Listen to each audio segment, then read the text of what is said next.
त्यांनी हा मला ग्रंथ दिलाय म्हणून. त्यावेळेस त्या ग्रंथ त्यांनी हातात घेतल्यानंतर त्यांनी बघितलं आणि ते म्हणाले या ग्रंथाचं शुद्धीकरण झालेलं आहे म्हणे. मग ते म्हणाले हो. म्हणे तुमच्या वडिलांचं नाव काय? त्यांनी सांगितलं परमपूज्य गुरुमाऊली अण्णासाहेब मोरे. ते कुठे असतात? म्हणे दिंडोरीला असतात. आणि ही सगळी विचारपूस झाल्यानंतर, संवाद झाल्यानंतर त्यांनी जे वाक्य त्यांना सांगितलं ते फार मोठं होतं. ते म्हणाले की तुम्ही हा जो ग्रंथ वाचत आहात हा ग्रंथ साक्षात दत्तप्रभूंनी नृसिंह सरस्वती स्वामींनी रचलेला आहे आणि गुरुचरित्राचं ग्रंथाचं शुद्धीकरण करण्याचा अधिकार हा गुरूंना आहे. सप्त ऋषींनंतर हा अधिकार कोणालाही नाही, तो फक्त गुरूंना आहे. आणि तुमचे जे वडील आहेत ते साक्षात श्री स्वामी समर्थ रूपी स्वामी महाराज आहे म्हणे, म्हणून त्यांनी हा ग्रंथ तुम्हाला दिलेला. कालच्या दिवशीच्या वाचनामध्ये, परवाच्या वाचनामध्ये अध्याय क्रमांक 2 मध्ये आणि तिन्ही अर्थात आपण म्हणतो गुरुर ब्रह्मा गुरुर विष्णू गुरुर्देव महेश्वरा गुरु साक्षात परब्रह्म तस्मै श्री गुरु. दीपकाचा अध्याय आहे तो, बरोबर. आणि त्यात काय सांगितलेलं आहे? कृता त्रेता आणि द्वापार या 3 युगांनंतर ज्यावेळेस हे कलियुग चालू होणार होतं आणि ब्रह्मदेवाला कली म्हणाला की म्हणे आता माझं युग चालू होणार आहे. हे ब्रह्मदेवा तू मला आता डिस्टर्ब करू नको म्हणे, कारण आता माझं युग आहे म्हणे. ते म्हणे ठीक आहे, फक्त तुम्हाला एक गोष्ट सांग म्हणे की मी कलियुगामध्ये कुणाला बाधू नको. बाकी ब्रह्मदेवा तुम्हाला काही सूचना करायच्या नाही म्हणे. ठीक आहे म्हणे. ब्रह्मदेव त्या कलीला म्हणाला की जी माता सकाळी स्नान झाल्या तुळशी वृंदावनाला थोडं तांब्याभर पाणी घालल, तुळशीची सेवा करल, दिवा अगरबत्ती करल, तू तिला बाधू नको. जो गायीची सेवा करल, उपासना करल, गायीला जे गुरुमाऊली सांगतात पंचमहायज्ञात आपण ऋषी यज्ञ, जो गोमातेला एक घास सकाळी पोळीचा काढला पाहिजे, जो गायीची सेवा करल तू त्याला बाधू नको. नंबर 3, जो अमावास्या आणि पौर्णिमेला पंचगव्य लावून स्नान करल किंवा पंचगव्य थोडंसं दही, दूध, तूप, साखर हे एकत्र करून सेवन करल, तू त्याला बाधू नको. म्हणजे कलीला सांगितलं की तू ह्या लोकांना बाधू नको. नंबर 4, जी माता आईवडिलांची सेवा करल, जो मुलगा आईवडिलांची सेवा करल त्यांना तू बाधू नको. आणि मग शेवटचं सांगितलं, जो गुरूंची उपासना करल, सेवा करल, तू त्याला बाधू नको. कलीनं हा शब्द ऐकल्यानंतर, तुम्ही वाचलाय ते परवा, किती लोकांनी वाचला? अध्याय क्रमांक 2 वाचला ना? काही वेगळं नाही सांगत आहे ना, कारण की तुमची जी चर्चा चालली होती मला असं वाटलं की थोडी आध्यात्मिक महत्वाची चर्चा चालली होती. पण चर्चा केंद्रात करत असताना किंवा घरी करत असताना आध्यात्मिक चर्चा केली पाहिजे. लक्षात घ्या, संवाद कुठला असावा? सेवेबद्दल, कार्याबद्दल असा. तर अध्याय क्रमांक 2 तुम्ही जो वाचलेला आहे त्यावेळेस कली विचारतो की गुरु म्हणजे काय, हा शब्द काय? मी पहिल्यांदा ऐकलं. मग ते ब्रह्मदेव त्याला सांगतात की जो अंधकाराकडून प्रकाशाकडे नेतो त्याला गुरु म्हणतात. जो गुरूंची सेवा करल, उपासना करल, तू त्याला बाधू नको. आणि मग त्यात ती प्रार्थना येते, गुरुर ब्रह्मा गुरुर विष्णू गुरुर्देव ओम महेश्वरा. ब्रह्मा विष्णू महेश कोपले तो गुरु वाचवतील, गुरु कोपले ब्रह्मा विष्णू महेश सुद्धा वाचू शकत नाही. एवढं मोठं सामर्थ्य, एवढी मोठी ताकद सद्गुरूंमध्ये आहे. मग स्वामी चरित्रात आता परवाला जे काही वृत्तवाहिन्यांवरती वितुष्ट लोकांचं आपण बघितलं, स्वामींनी स्वामी चरित्रात आजच्या 250 वर्षाखाली सांगितलं, फक्त आपण वाचन करतो. बहुत गुरु जगी असती नाना मंत्र उपदेशती, त्यांचा उपदेश न फळे, शिष्यासी ज्ञान न मिळे, तयासी न म्हणावे गुरु, जो केवळ पोट भरू, तैसे नव्हेची समर्थ. लक्षात घ्या, पुढे काय म्हणतात महाराज? आम्ही तसे नाही आहात. आम्ही ज्यावेळेस आमचं गुरुपद स्वीकारतो शिष्याचं, त्याला सर्व ज्ञान देत असतो. माता भगिनींनो, या ग्रंथाचं चिंतन मनन करत असताना आज तुम्ही किती अध्यायाचं वाचन केलं? बरोबर ना? का 19 ते किती? 22 ते 29. बरं, 22व्या अध्यायात एखाद्या भगिनीला काही सांगता येईल का? काय 22वा अध्याय कशाचा आहे? एक थोडा काही त्याचा एखादा अर्थ सांगता येईल का? 22व्या अध्यायात तुम्ही काय वाचलं?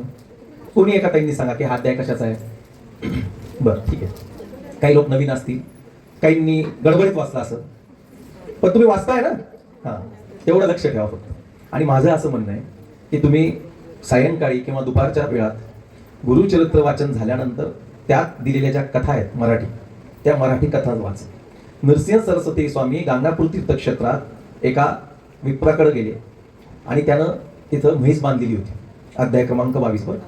आणि नृसिंह सरस्वती स्वामी त्याला म्हणतात, तुला मला जर काही द्यायचं असेल तर तू मला या म्हशीच्या दुधाचा शिरा करून दे. बरोबर. मग त्यावेळेस तो म्हणतो की ही वांजोटी आहे, मी हिला गाढवासारखा हिचा वापर करतो, हिच्या अंगावर माती वाहत आणतो नेतो म्हणे. हिला ही अनेक वर्षापासून हिने दूध दिलेलं नाही. आता बघा सद्गुरूंच्या सेवेनं काय होतं. आता त्याच्या प्रारब्धात काय दिलेलं आहे की त्याला म्हैस मिळणार विकत, तो म्हैस घेणार, पण ती म्हैस दूध देणारच नाही. सद्गुरू काय म्हणतात नृसिंह सरस्वती स्वामी की तू आत्ताच्या आत्ता पात्र घे, ते तुला दूध देईल. तो म्हणतो महाराज तुम्ही आज पहिल्यांदा आलेत माझ्याकडं, मी अनेक वर्षापासून ही म्हैस बघतो, हिने अजून दूध दिलेलं नाही. तू पात्र लाव म्हणे, ती दूध देईल म्हणे. आणि काही क्षणात ती म्हैस दूध देते, तो शिरा बनवतो आणि तो प्रसाद नृसिंह सरस्वती स्वामी ग्रहण करतात. अध्याय क्रमांक 22 गुरुचरित्र उघडा 2 मिनिटं. तुम्ही उघडा ना ताई, या समोरच्या बसलेल्या ताई उघडा. कोणी उघडाय काय? आजच वाचलं ना अध्याय 22. अध्याय क्रमांक 22 मध्ये ओवी क्रमांक 20 काढा. कोणी एका ताईंनी काढा. त्याच्यात ओवी अशी आलेली आहे, ब्रह्मदेव आपुल्या करे लिहिती असती दृष्टाक्षरे, गुरु चरण संपर्क क्षिरे दृष्ट अक्षर ही शुभ होती. बरोबर ना? काही चुकीचं म्हणजे मनाने नाही सांगितलं ना. काय सांगितलंय? गुरु ब्रह्मदेव आपुल्या करे लिहिती असती दृष्टाक्षरे, गुरु चरण संपर्क क्षिरे दृष्टाक्षर ही शुभ होती.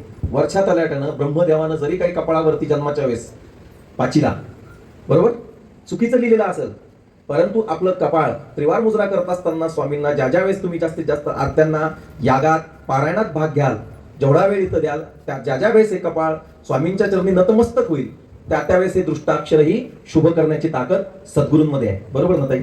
मग तुम्ही वाचली नाही बोलली तर जे कोणी आहे वाचणारे वाचन करते, तुम्ही शांततेत वाचा. हा ग्रंथ आपण जगावं कसं, जीवन जगावं कसं सांगतो, आणि भागवत ग्रंथ आपण मरावं कसं सांगत असतो. निवेदन ह्या ठिकाणी वेळेचा अपव्यय न करता येणाऱ्या 24, 25, 26, 27 ला आपल्याला सर्वांना माहिती आहे आपण बालसंस्कार महोत्सव एक्सपो जबिंदा ग्राउंडवर ठेवलेला आहे. त्याचे लिफलेट मोरेताई आपल्याला दिले असतील, तुम्हाला सर्वांना ज्ञात आहे त्या गोष्टी. त्या ठिकाणी आपण बालक पालक शिक्षक मांदियाळी अंगणवाडीचे शिक्षक वगैरे अनेक त्या ठिकाणी उपक्रम आहेत. 27 तारखेला परमपूज्य गुरुमाऊलींचं आगमन आहे, त्या ठिकाणी माऊली येणार आहे. म्हणून आपण आपल्या गुरूंच्या आशीर्वादामुळं किंवा त्यांची सेवा केल्यामुळं काय होतं याचा आत्ताच आपण ह्या अध्यायात याचा हे घेतलेला आहे, दृष्टांत घेतलेला आहे. म्हणून आपल्याला आजच्या दिवशी आई भगवतीचा चंडी याग आहे. कुलधर्म कुलाचार वर्षातून आपण एकदा देवीला जावं मान सन्मानाला, पती परमेश्वर सहकुटुंब. जात असताना आपण मणिमंगळसूत्र जोडवे विरोधे पंचखाद्य हार वेणी खेळणा पाळणा सगळं 11 अलंकार आपण देवीला घेऊन जावेत, सहपरिवार जावं. आणि तिथून मग आपण खंडोबाला जावं, धोतर टोपी उपरणं, रेवड्या असतील, हळद असेल, पावशक्ती अर्पण करावी. मग तुम्ही म्हणाल आम्ही महाराजांची उपासना करतो, सेवा करतो, वर्षातून आम्ही का देवीला खंडोबाला जावं? कुलदेवी म्हणजे काय? आपला कुळाचा उद्धार करणारी आहे. कुलदैवत म्हणजे आपल्या कुळाचं पालन पोषण करणारं आहे. मग स्वामी चरित्र आपल्यातील किती लोक वाचतात? त्यांनी हातवर करा. सगळेच जण वाचतात. महाराजांनी बाळप्पाला कोणाच्या रूपात दर्शन दिलं? एक दिवस आई तुळजापूरच्या रूपात दर्शन दिलं. का? कारण की बाळप्पाला त्याच्या कुलदेवीचा विसर पडला होता. स्वामी काय म्हणाले की तू इथंच तुझ्या कुलदेवीचं दर्शन घे आणि मान सन्मान कर. मग महाराज म्हणाले असते या युगाचा युगचालक योग प्रवर्तक मी आहे, परंतु आजच्या 250 वर्षाखाली स्वामींनी कुलधर्म आणि कुलाचार आपल्याला सांगितलेले आहे. म्हणून वर्षातून आपल्या मुलांची शिक्षण, मग त्यांची नोकरी, आपल्या कुटुंबात आरोग्य, पती परमेश्वर, नोकरी, प्रमोशन, सगळ्या गोष्टी ह्या देवी खंडोबाकडे आहे. म्हणून केंद्रामध्ये आपली देवी, आपलं कुलदैवत, कुलदेवी आधी आपण ताईंकडनं समजून घ्यावी. त्याचा टाक विधिवत आपल्या देवघर देवाऱ्यात असावा. देवघर देवारा कसा असावा हे सगळे विषय जर घेत बसलो तर इथं दिवस पुरणार नाही, परंतु आपण केंद्रात विचारावं. आपण संवाद करत असताना ताई देवघर कुठल्या दिशेला असावं, आम्ही देवपूजा कशी करावी, देवघर देवाऱ्यात कुठले देव असावेत, किती इंचाचे असावेत, 3.5 इंचा इतकेच देव आपल्या देवघर देवाऱ्यात असावेत. त्याच्यापेक्षा वरचं स्थान धर्मसिंधू आणि निर्णय सिंधू ग्रंथाप्रमाणे मंदिरांना समाविष्ट केलेलं आहे. म्हणून 5 इंच 10 इंच कोणी मोठ्या मोठ्या मूर्त्या ठेवतं, त्या ठेवू नये. त्यात आपण मुंजा असेल आपण देवाऱ्यात पूजू नये. या छोट्या मोठ्या गोष्टी आपण केंद्रात विचाराव्यात. आणि निवेदन असं आहे की आजच्या दिवशी आपल्याला प्रत्यांगिरा चंडी याग परमपूज्य गुरुमाऊलींनी घ्यायला सांगितलेलं आहे. बघा तुम्ही 1999ला आपण इथं ज्ञानदान भाग 3 ताईंनी आज किंवा उद्या उघडा आणि त्याच्या पाठीमागं जागतिक भविष्य दिलेलं आहे. आजच्या 27 वर्षाखाली परमपूज्य गुरुमाऊलींनी त्या ग्रंथात सांगितलं होतं की 2026ला 3रं महायुद्ध ओला दुष्काळ कोरडा दुष्काळ हे निर्माण होणार आहे. देशादेशांमध्ये प्रचंड विध्वंस होणार आहे. आणि त्यात जर आपल्याला तरुण जायचं असेल, तारायचं असेल स्वतःला आपल्या देशाला, तर 100 पाठ स्वामी चरित्र, 100 पाठ सप्तशती आणि 100 पाठ रुद्राचे करणं गरजेचं. आजच्या किती वर्षापूर्वी सांगितलं माऊलींनी? 27 वर्षापूर्वी. आणि तुम्ही मागच्या 6-8 महिन्यात माऊलीचे युट्यूबवरती सगळे न्यूज बघा. माऊली आजच्या 8 महिन्याखाली सांगत होते की युद्ध हे अटळ आहे आणि आपल्याला त्याच्यासाठी भगवतीची उपासना करावं लागेल. म्हणून आज जो 10:30 वाजता पाठ होणार आहे, या पाठात प्रत्यंगिरा मंत्राचं संपुट लावून आपल्याला सप्तशती, दु म्हणजे दुःख, ग म्हणजे गमन करणारी, आणि सप्तशती म्हणजे सच्चेवळ निरसलेल्या भगवतीचा आशीर्वाद मिळतो. म्हणून आपण आठवड्यातनं मंगळवार, शुक्रवार फावला वेळात दिवसभरात तुम्ही 1 तास सप्तशतीचा ग्रंथ आपण घरात वाचन केलं पाहिजे. स्वामी चैत्रतीनाध्याय 11 माळी पंचमहायज्ञ केला पाहिजे.